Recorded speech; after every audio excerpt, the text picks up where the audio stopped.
नमस्कार, स्वागत है आप सभी का डीडी न्यूज़ के इस खास बुलेटिन एक्सप्रेस 100 में, जहां हम आपके लिए लेकर आते हैं राजनीति, मनोरंजन, देश, दुनिया, खेल और व्यापार जगत की सभी बड़ी खबरों को एक्सप्रेस यानी फटाफट अंदाज में।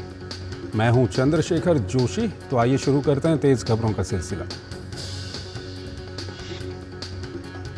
प्रधानमंत्री ने भुवनेश्वर में ओडिशा सरकार की योजना सुभद्रा का शुभारंभ किया। महिला केंद्रित इस योजना से राज्य की 1 करोड़ महिलाओं को लाभ होगा।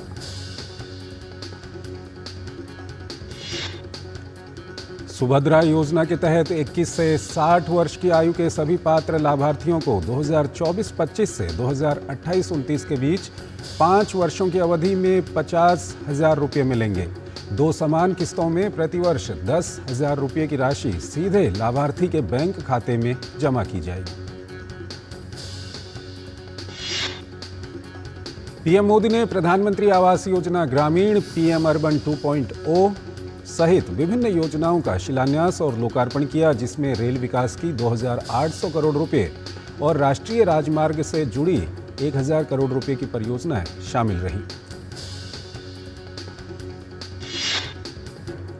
प्रधानमंत्री ने आवास योजनाओं के 26 लाख लाभार्थियों को घरों की चाबी सौंपी और 13 लाख लाभार्थियों को पहली किस्त का नकद हस्तांतरण किया।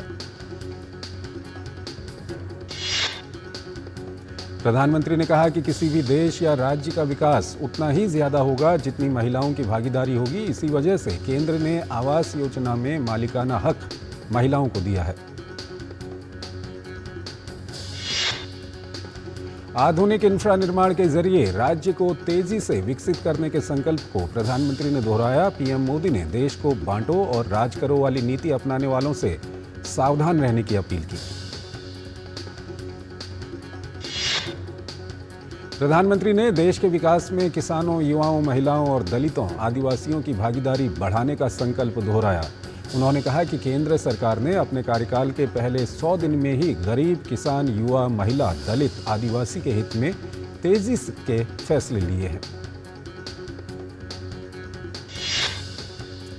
प्रधानमंत्री ने लोगों को विश्वकर्मा अनंत चतुर्दशी की शुभकामना दी। उन्होंने कहा कि जिस गणेश उत्सव ने भारत की स्वतंत्रता में अहम भूमिका निभाई, समाज में एकता कायम की है।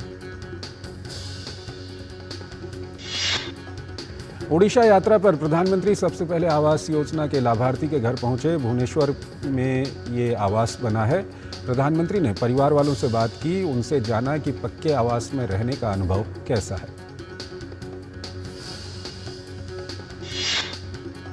मोदी 3.0 सरकार के 100 दिन पूरे होने पर केंद्रीय मंत्री अमित शाह ने एक विशेष बुकलेट जारी की है। इसमें सरकार के पहले 100 दिन की उपलब्धियों को दर्शाया गया है। इस मौके पर गृह मंत्री अमित शाह ने कई अहम बातें कही। उन्होंने कहा कि 60 साल के बाद पहली बार देश में राजनीतिक स्थिरता का माहौल आया है। उन्होंने कहा कि पीएम मोदी के जन्मदिन में देश में कई संस्थाओं ने सेवा पखवाड़े के नाम से मनाने का निर्णय किया। अमित शाह ने कहा कि दुनिया के कई देश हमारे डिजिटल इंडिया को समझना और अपनाना चाहते हैं। उन्होंने कहा कि हमने अर्थव्यवस्था के 13 पैरामीटर, चाहे बैंकिंग हो, मुद्रास्फीति या विकास दर हो, हमने हर पैरामीटर में डिसिप्लिन लाए हैं। मणिपुर के मुद्दे पर केंद्रीय गृह मंत्री ने कहा कि स्थायी शांति का रोड मैप तैयार हो चुका है। उन्होंने कहा कि भारत ने म्यांमार सीमा की फेंसिंग शुरू कर दी है। मणिपुर में स्ट्रेटेजिक जगहों पर सीआरपीएफ को तैनात किया गया है। देश भर में 1 नेशन और 1 इलेक्शन को लेकर सियासत जारी है। इसी बीच केंद्रीय गृह मंत्री ने 1 नेशन 1 इलेक्शन को लेकर बड़ा बयान दिया है। उन्होंने कहा है कि इसी कार्यकाल में एक देश, एक चुनाव लागू करेंगे। रक्षा मंत्री राजनाथ सिंह ने मोदी सरकार के तीसरे कार्यकाल के 100 दिन पूरे होने और प्रधानमंत्री के जन्मदिवस पर बधाई दी है। राजनाथ सिंह ने कहा कि भारत को 2047 तक विकसित भारत बनाने के लक्ष्य को प्राप्त करने की दिशा में मोदी सरकार तेजी से आगे बढ़ रही है।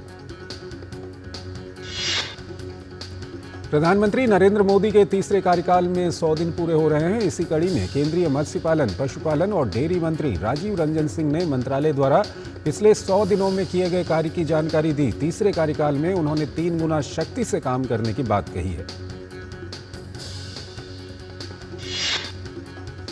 केंद्रीय मंत्री राजीव रंजन सिंह ने कहा कि अगर हम 2029 की मजबूत नींव रखेंगे तभी 2047 के विकसित भारत के लक्ष्य को प्राप्त करने में सफल रहेंगे। मौके पर उन्होंने मछुआरों को 1 लाख स्वदेश निर्मित ट्रांसपॉन्डर देने की बात कही। उपराष्ट्रपति जगदीप धनखड़ ने राजस्थान के झुंझुनू से स्वच्छता ही सेवा 2024 अभियान का शुभारंभ किया। इस बार पखवाड़े की थीम है स्वभाव स्वच्छ, संस्कार स्वच्छ। कार्यक्रम को संबोधित करते हुए उपराष्ट्रपति ने कहा कि स्वच्छता को लेकर किया गया प्रधानमंत्री का उद्घोष 1 दशक में दुनिया का सबसे बड़ा क्रांतिकारी कदम साबित हुआ। उन्होंने कहा कि इस अभियान ने लोगों की मानसिकता में बड़ा बदलाव किया है।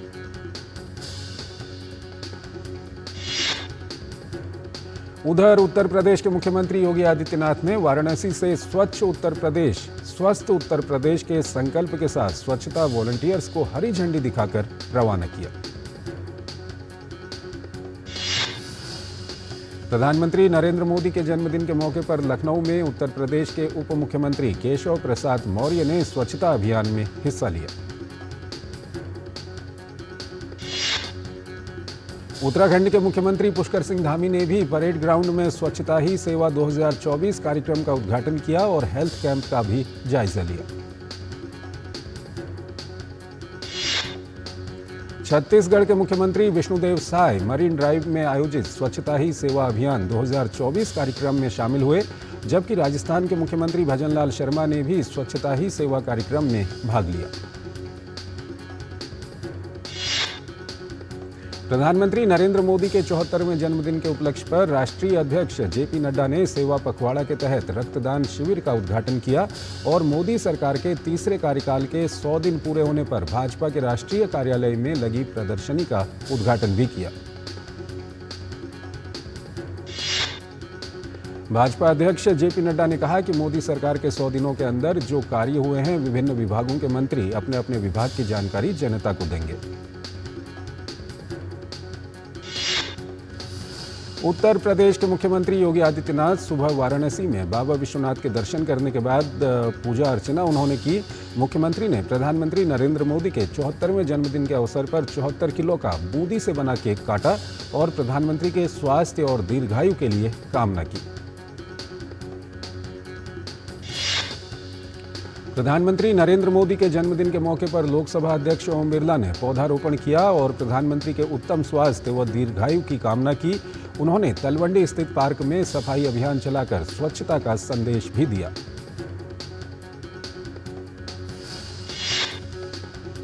केंद्रीय मंत्री सुरेश गोपी ने एर्नाकुलम में स्वच्छता अभियान में भाग लिया। साथ ही उन्होंने एर्नाकुलम में अलग अलग जगह जाकर स्वच्छता सेवा की। केंद्रीय मंत्री ने प्रधानमंत्री को जन्मदिन की शुभकामनाएं दी।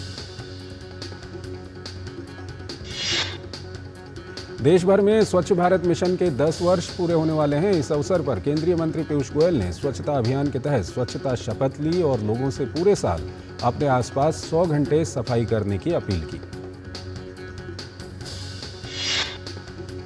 बिहार के भागलपुर में स्वच्छता ही सेवा कार्यक्रम का शुभारंभ किया गया। प्रधानमंत्री आवास योजना ग्रामीण और लोहिया स्वच्छ अभियान के तहत भागलपुर के जिलाधिकारी नवल किशोर चौधरी ने सभी पदाधिकारियों एवं कर्मियों को स्वच्छता की शपथ दिलवाई।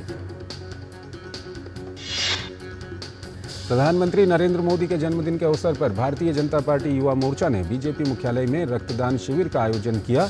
शिविर का उद्घाटन पार्टी के प्रदेश अध्यक्ष बाबूलाल मरांडी ने किया। वहीं भारतीय जनता युवा मोर्चा के कार्यकर्ताओं के साथ आम लोगों ने भी रक्तदान में भाग लिया। केरल में निपाह वायरस से एक मरीज की मृत्यु के बाद केरल सरकार ने सुरक्षात्मक कदम उठाए हैं। केरल के स्वास्थ्य मंत्री वीना जॉर्ज ने कहा कि मृत मरीज के संपर्क में आए 175 लोगों की पहचान की गई है। 175 में से 26 लोग हाई रिस्क में हैं। केंद्रीय स्वास्थ्य मंत्री जेपी नड्डा से मुलाकात के बाद केरल की स्वास्थ्य मंत्री वीना जॉर्ज ने कहा कि केंद्रीय स्वास्थ्य मंत्री ने सभी तरह की सहायता का आश्वासन दिया है।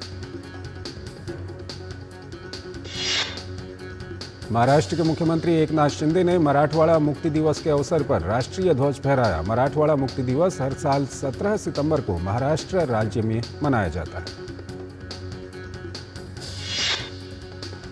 तेलंगाना में हैदराबाद मुक्ति दिवस समारोह मनाया गया। 1948 में इसी दिन तत्कालीन हैदराबाद राज्य के भारत संघ में विलय का प्रतीक है। केंद्रीय संस्कृति मंत्रालय इस अवसर पर सिकंदराबाद के परेड मैदान में बड़े पैमाने पर विशेष कार्यक्रम का आयोजन कर चुकी है।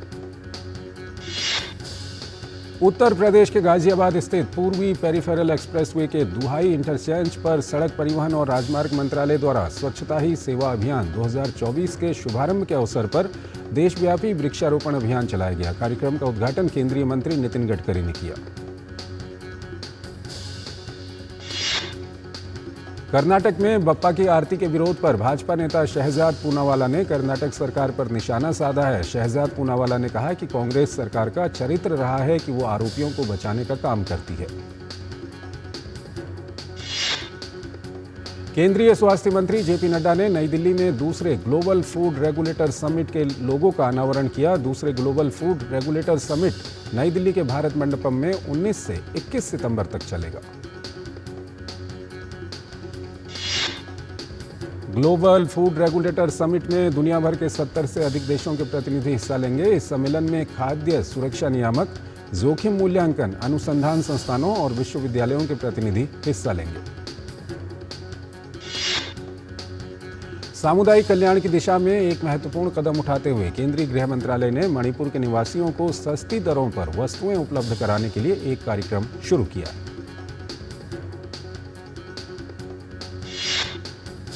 एक छोटा सा ब्रेक। दादी के हाथों का जादू और खुशबू से महकता घर। MDH गरम मसाला, असली मसालों से भरा हूं मैं, क्योंकि हर रिश्ता है स्वाद से जुड़ा। हाथ धोकर आते हैं। साबुन की जगह हैंड वॉश। मोहन का प्रमोशन हो गया क्या? सैवलॉन हैंड वॉश तो हमारा रोज का है। सिर्फ 10 रुपए में 200 ml हैंड वॉश बनाओ। Savlon powder to gel hand wash, germ से बचाए, शान बढ़ाए।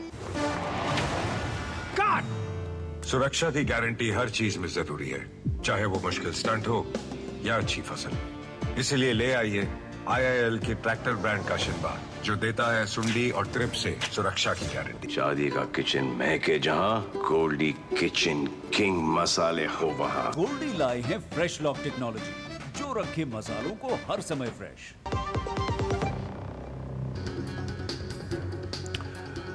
और आइए अब खबरों के सिलसिले को आगे बढ़ाते हैं। जम्मू कश्मीर में बुधवार को होने वाले पहले चरण के मतदान से पहले पोलिंग पार्टियां पूरी तैयारी के साथ मतदान केंद्रों के लिए रवाना कर दी गई हैं। चुनाव ड्यूटी में तैनात चुनावकर्मी हाथों में पोलिंग मशीनें लेकर अपने मतदान केंद्रों की ओर रवाना हो गई हैं। दिल्ली NCR के कई हिस्सों में भारी बारिश हुई। भारी बारिश से कई जगहों पर जलभराव हो गया, जिससे कई जगहों पर ट्रैफिक जाम की भी समस्या हुई। राजस्थान में 9 से 11 दिसंबर तक राइजिंग राजस्थान समिट होने जा रहा है। विदेशी निवेश को आकर्षित करने के उद्देश्य से राजस्थान के उद्योग मंत्री कर्नल राज्यवर्धन राठौर ने दुबई में निवेशकों के साथ बैठक की।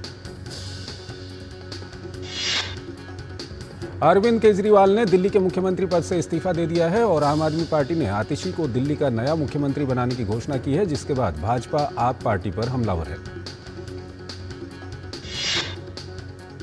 आम आदमी पार्टी के नेता और दिल्ली सरकार में मंत्री गोपाल राय ने आतिशी को दिल्ली की नई मुख्यमंत्री बनाए जाने की आधिकारिक घोषणा की। गोपाल राय ने कहा कि विधायक दल की बैठक में अगले चुनाव तक मुख्यमंत्री की जिम्मेदारी आतिशी को दी गई है। राज्यसभा सांसद और पूर्व आप कार्यकर्ता स्वाति मालीवाल ने आतिशी पर हमला बोलते हुए कहा कि दिल्ली के लिए आज बहुत दुखद दिन है। दिल्ली की मुख्यमंत्री एक ऐसी महिला को बनाया जा रहा है जिनके परिवार ने आतंकवादी अफजल गुरु को फांसी से बचाने की लंबी लड़ाई लड़ी थी। भाजपा नेता बांसुरी स्वराज ने मुख्यमंत्री के रूप में आतिशी के नाम की घोषणा होने पर उन्हें बधाई दी। बांसुरी स्वराज ने कहा कि जब तक दिल्ली में आपकी सरकार है तब तक दिल्ली का सुधार नहीं हो सकता। मनोज तिवारी ने आतिशी के मुख्यमंत्री बनने के फैसले पर बधाई दी, साथ ही कई सवाल भी पूछे। मनोज तिवारी ने पूछा कि शराब घोटाले समेत अनेक मामलों में जितनी अनियमितता हुई है, क्या आतिशी उसकी जांच कराएंगी। दिल्ली सरकार की मंत्री आतिशी को दिल्ली की नई मुख्यमंत्री बनाए जाने को भाजपा ने अरविंद केजरीवाल की मजबूरी बताया है। दिल्ली भाजपा अध्यक्ष वीरेंद्र सचदेवा ने कहा कि अरविंद केजरीवाल चाहकर भी अपने मनमर्जी का मुख्यमंत्री नहीं बनवा सके। दिल्ली का मुख्यमंत्री बनाए जाने पर आतिशी ने अरविंद केजरीवाल को धन्यवाद दिया। उन्होंने केजरीवाल के फैसले पर खुशी जताई, साथ ही कहा कि पार्टी के विधायकों और दिल्ली की जनता के लिए अरविंद केजरीवाल ही मुख्यमंत्री हैं। केंद्रीय मंत्री डॉक्टर सुकांत मजूमदार ने शिक्षा मंत्रालय में आयोजित स्वच्छता ही सेवा 2024 कार्यक्रम का उद्घाटन किया। इस अवसर पर सुकांत मजूमदार ने लोगों से स्वच्छ भारत अभियान में योगदान करने की अपील की। सप्ताह के दूसरे कारोबारी दिन शेयर बाजार हरे निशान के साथ बंद हुआ। सेंसेक्स 91 अंकों की बढ़त के साथ 83,080 के स्तर पर बंद हुआ। वहीं दूसरी तरफ निफ्टी 35 अंकों की बढ़त के साथ 25,419 के स्तर पर बंद हुआ। रिन्यू के चेयरमैन और सीईओ सुमंत सिन्हा ने बताया कि देश में आने वाले वर्षों में पैदा होने वाली कुल इलेक्ट्रिसिटी में रिन्यूएबल एनर्जी की हिस्सेदारी 50% तक हो जाएगी, जो कि फिलहाल 15% के करीब है। इससे देश में लाखों रोजगार के अवसर भी पैदा होंगे। भारत में थोक महंगाई दर अगस्त में घटकर 1.31% रह गई है। जुलाई में ये 2.04% थी। सरकार की ओर से मिली जानकारी के अनुसार थोक महंगाई दर में कमी की वजह ईंधन की कीमतों में कमी आना और खाद्य वस्तुओं में महंगाई का कम होना है। केंद्र सरकार की अनुकूल नीतियों के कारण देश में तेजी से लग्जरी वाहनों की मैन्युफैक्चरिंग बढ़ रही है, जिसके कारण भारत के ऑटो सेक्टर में निवेश भी बढ़ रहा है। जर्मनी की लग्जरी कार विनिर्माता मर्सिडीज बेंज इंडिया अब अमेरिका के अलावा सिर्फ भारत में अपनी इलेक्ट्रिक एसयूवी EQS SUV 580 का विनिर्माण करेगी। कंपनी ने भारत में मैन्युफैक्चरिंग और नए उत्पादों पर 2024 में 200 करोड़ रुपए का अतिरिक्त निवेश करने की योजना बनाई है। इससे भारत में मर्सिडीज की कुल निवेश राशि 3,000 करोड़ रुपए तक पहुंच गई है। आरबीआई के गवर्नर शक्तिकांत दास ने कहा कि पूरी दुनिया में डॉलर के मुकाबले रुपया सबसे स्थिर मुद्राओं में एक उभर कर आया है। एक और छोटा सा ब्रेक। MDH का किचन किंग किचन में हो तो हम सब कुछ बना सकते हैं। बैंगन का भरता, आलू गोभी, भिंडी मसाला और भी बहुत कुछ। MDH। बेटियां घर की रौनक हैं। बेटियां घर संवारती हैं। बेटियां पीढ़ियां सजाती हैं। बेटियां घर की बुनियाद कहलाती हैं। बेटियों को सलाम करता है मोंगिया स्टील, स्टील का बादशाह। स्वागत है आपका ब्रेक के बाद और आइए अब खबरों के सिलसिले को और आगे बढ़ाते हैं। लेबनान में एक के बाद एक हुए धमाके में कम से कम 2,750 लोगों के घायल होने की खबर है। अधिकारियों के मुताबिक ये धमाका जेब में रखे पेजर्स में हुआ। घटना में ईरान के राजदूत के भी घायल होने की खबर है। घायलों में हिजबुल्लाह के लड़ाके और स्वास्थ्यकर्मी भी शामिल हैं। हालांकि इस विस्फोट में 8 लोगों के हताहत होने की खबर है। बताया जा रहा है कि घायल हुए लोगों द्वारा कम्युनिकेशन के लिए पेजर्स का इस्तेमाल किया जा रहा था। सीरियल ब्लास्ट दक्षिणी लेबनान और राजधानी बेरूत सहित कई जगहों पर हुआ है, जिसे हिजबुल्लाह के इतिहास में सबसे बड़ी खुफिया चूक के रूप में देखा जा रहा है।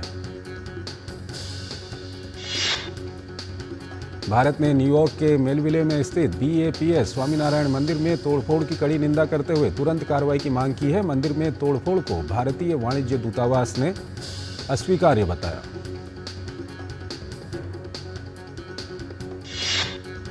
एक छोटा सा ब्रेक। शादी का किचन महके जहां, गोल्डी किचन किंग मसाले हो वहां। गोल्डी लाए हैं फ्रेश लॉक टेक्नोलॉजी, जो रखे मसालों को हर समय फ्रेश। बात जब पीढ़ियों के लिए बनने वाले घर की हो तो जिम्मेदारी बड़ी हो जाती है। गैलेंट समझता है ये जिम्मेदारी। अब डबल M रिब्स के साथ गैलेंट एडवांस TMT रीबार, निर्माण का रियल हीरो। स्वागत है आपका ब्रेक के बाद और आइए अब खबरों के सिलसिले को और आगे बढ़ाते हैं। अमेरिका के पूर्व राष्ट्रपति डोनाल्ड ट्रंप ने कहा कि उन पर हुए दूसरे हमले के लिए राष्ट्रपति जो बाइडेन और उपराष्ट्रपति कमला हैरिस की भड़काऊ बयानबाजी जिम्मेदार है। पूर्व अमेरिकी राष्ट्रपति ने कहा कि संदिग्ध ने बाइडेन और हैरिस की बयानबाजी पर भरोसा करते हुए उसी के मुताबिक काम किया। दरअसल पूर्व राष्ट्रपति का इशारा बाइडेन और हैरिस के उन बयानों की तरफ था जिनमें दोनों नेताओं ने कई मौकों पर ट्रंप को लोकतंत्र के लिए खतरा बताया था। अमेरिका के पूर्व राष्ट्रपति डोनाल्ड ट्रंप ने चीन के साथ अच्छे रिश्ते की वकालत की है। उन्होंने कहा कि रूस और कुछ अन्य देशों के मौजूदा राष्ट्रपति दुश्मन उनको मानते हैं, लेकिन उन्हें लगता है ऐसा मानना सही नहीं है। ट्रंप की हत्या के संदिग्ध का यूक्रेन से कोई संबंध नहीं है। विदेश मंत्रालय ने सभी देशों से संदिग्ध की गतिविधियों को कृत्रिम रूप से यूक्रेन से जोड़ने से बचने का आग्रह किया है। वर्तमान वैश्विक माहौल में एक शांति दूत की भूमिका तलाशते हुए ट्रंप ने रूस के साथ अच्छे रिश्ते की वकालत की। भारत ने न्यूयॉर्क के मेलविले में स्थित बीएपीएस स्वामीनारायण मंदिर में तोड़फोड़ की कड़ी निंदा करते हुए तुरंत कार्रवाई की मांग की है। फिलहाल दूतावास स्थानीय समुदाय के संपर्क में है। दूतावास के अधिकारियों ने अमेरिकी अधिकारियों के समक्ष इस मुद्दे को उठाया है। रूस ने कहा है कि उसकी सेनाओं ने यूक्रेन के उत्तर पूर्वी सुमी क्षेत्र में बिजली संयंत्रों को निशाना बनाया है। उधर यूक्रेन ने कहा कि रूस के हमले से क्षेत्र के कोनोटोप, ओख्तरिका और सुमी जिलों में काफी नुकसान हुआ है। यागी तूफान ने म्यांमार में भी भारी तबाही मचाई है। तूफान के कारण कई क्षेत्रों में आई बाढ़ के चलते एक हफ्ते में कम से कम 226 लोगों की मौत हो गई। मानवीय मामलों के समन्वय के लिए संयुक्त राष्ट्र कार्यालय ने मौतों के आंकड़ों में बढ़ोतरी होने की संभावना जताई है।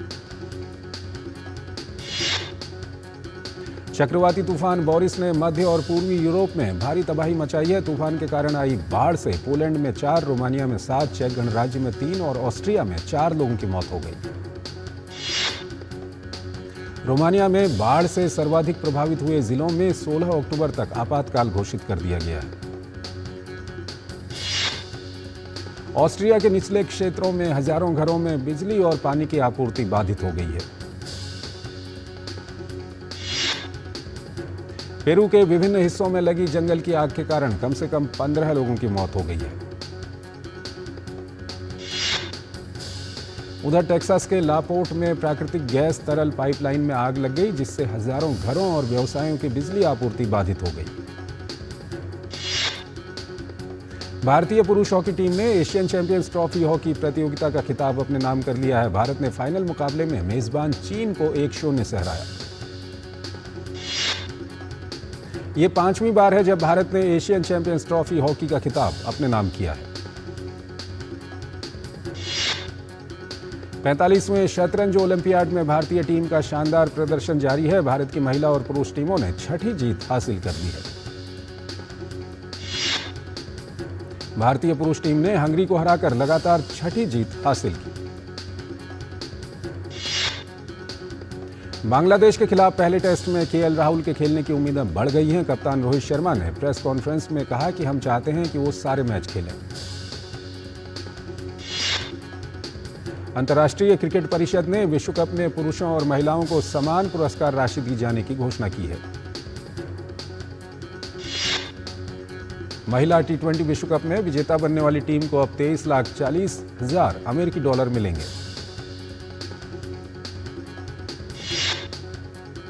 श्रीलंका क्रिकेट टीम ने न्यूजीलैंड के खिलाफ 18 सितंबर से शुरू होने वाले पहले टेस्ट के लिए अपनी टीम की घोषणा कर दी है।